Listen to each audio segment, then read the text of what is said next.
plaintiff, David Johnson, says he hired the defendant when she was homeless, and he helped her get back on her feet.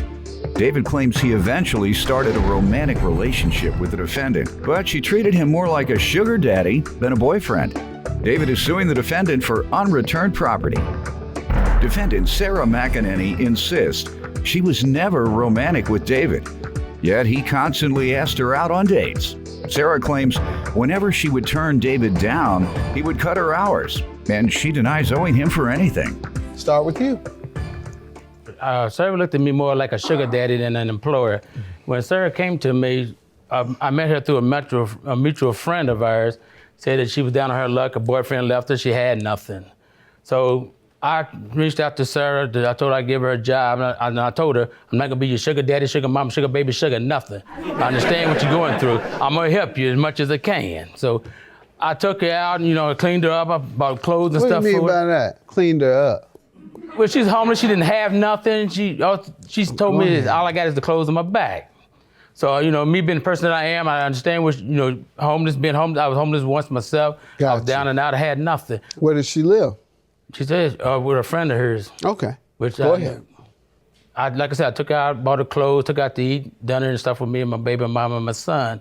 And, tried to help him build herself. She was down on her self-esteem. I tried to build it up for her. Mm-hmm. All right, good.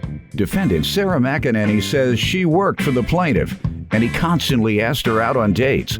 But Sarah claims every time she rejected him, he cut her hours. And did she ever work for you? Yes, she did.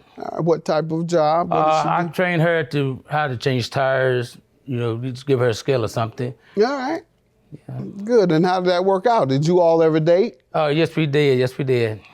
We went out, a few dates, and stuff like that. And when Did your wife know about it? What was that? Did your wife know about it? My wife. Didn't you say you took her to lunch with you and baby's your... mama. Oh. Yeah, baby's mama, not my wife. All right, with the mother of your Baby's child. mama, You weren't dating her, obviously? No, sir. Okay, I'm just curious. You say you had them both out at first, so that makes them in-laws, doesn't it? Wife-in-law. Wife-in-law? They still wife-in-laws. Go ahead. It wasn't supposed to be like that. Did you all break up at any point? Well, what happened was, it was more like an employee relationship thing, but it became into a friend thing. Mm-hmm. And I just, as she decided, get around me to do things, her life got better. Then her boyfriend that she left, seeing her doing better, she went back to him, and I became that friend with benefits. All right, good enough. Let me hear from you, ma'am. Give me some background before we get to the property. Okay, I would like to say that Mr. Johnson, whenever I met him, he was a lonely older man, and we did have a mutual friend together. She got sick with asthma. She was not allowed to work around the rubber, the chemicals that they use there. So I worked in her place. I would change tires, like he said. Eventually, he would start asking me out to dinners. And whenever— Did you go out with him and the mother of his child? Yes, out to dinner. What made you think he was lonely then? He was lonely in the sense of not having friends outside of his family. His baby mom, mother of his child, and his son are the only people that I have ever met other than other employees at his work. All right. When I would decline going out to dinner with him, he would tell me not to bother showing up to work, that he was gonna tax my wages, like I wasn't gonna have as much pay by the end of the week.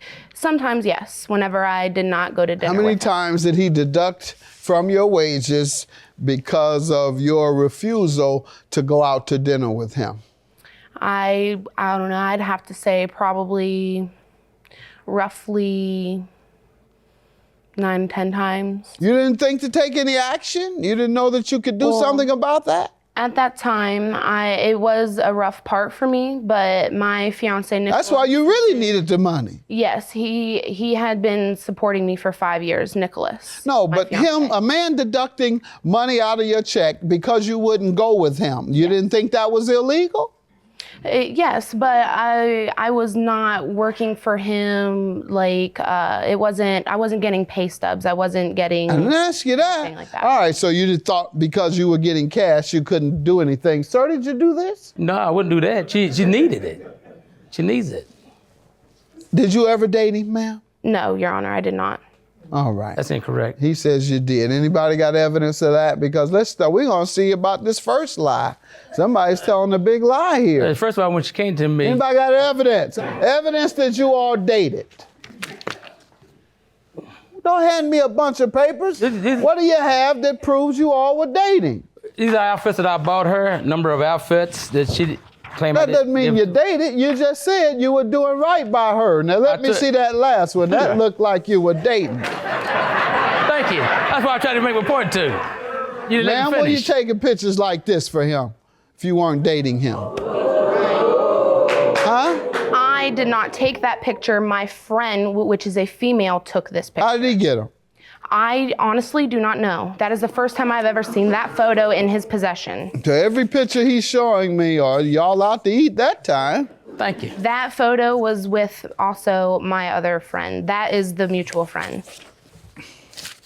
Any other evidence, sir, to indicate you all were dating?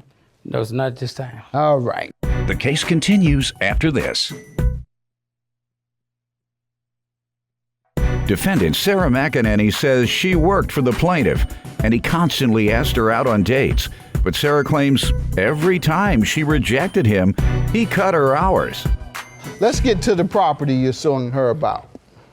Yeah, I saw it in January of 2014. I saw it in 1995, Plymouth Dodge Neon for $900.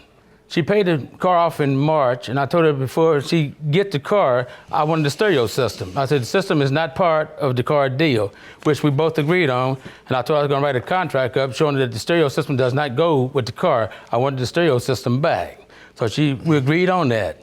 And after she paid the car off in March, I texted her and called her and asked her where the stereo system at. She said I needed a week to have it installed, or a new one. So she left and said, I'll see you tomorrow. Tomorrow never came. That's all she kept telling me. I'll bring it to you tomorrow, but tomorrow never showed up. You have that text? Yes, sir. Let's see it. All right, and you say you haven't received it yet, nor payment. Ma'am, what do you say?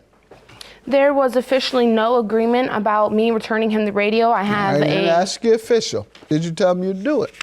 I told him that I would return it to him if he paid me for it, yes. How much did you ask him to pay you? The conversation never got that far. That agreement right here in the contract she never signed. I never seen any. Tomorrow never showed up. I never seen any contract or anything. tomorrow Look, never you say she never signed She it? supposed to came and signed it where we agreed on the stereo, to return the stereo system. Have you And seen this? She never. No, I've He never never seen gave any you a contract. contract? Nothing ever, no.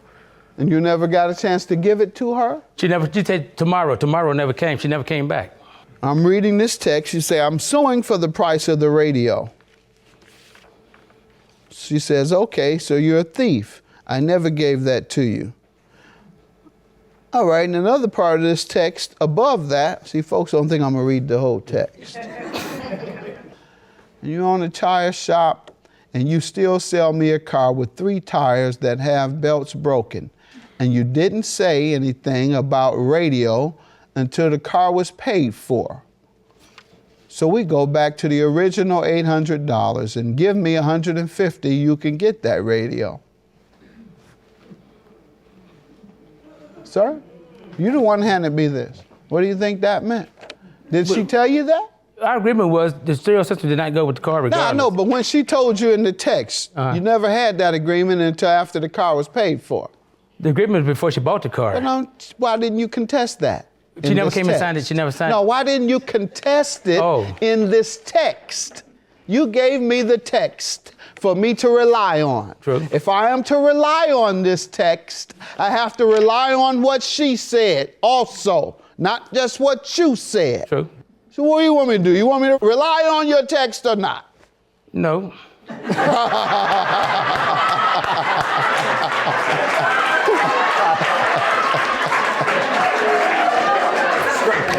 Well, you asked.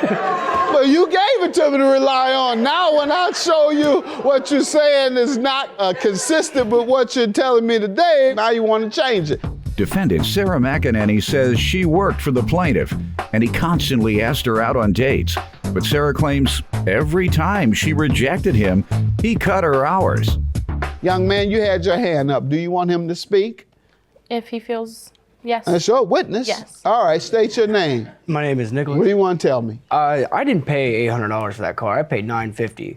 He made me pay an extra $150 for what I don't know, but that's what I gave him for that car.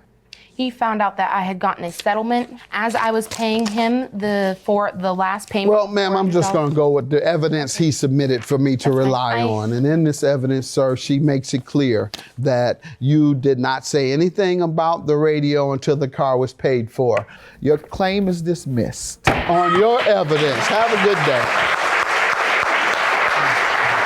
Oh, there was no dating. I did go on a date, if you would consider going out to eat a date with him, but there was third and fourth parties there. She making things up. She gotta make herself look good. It's a bunch of lies. Have a question about how to collect child support from your ex-spouse? If so, hit me up on my website, askjudgemathis.com.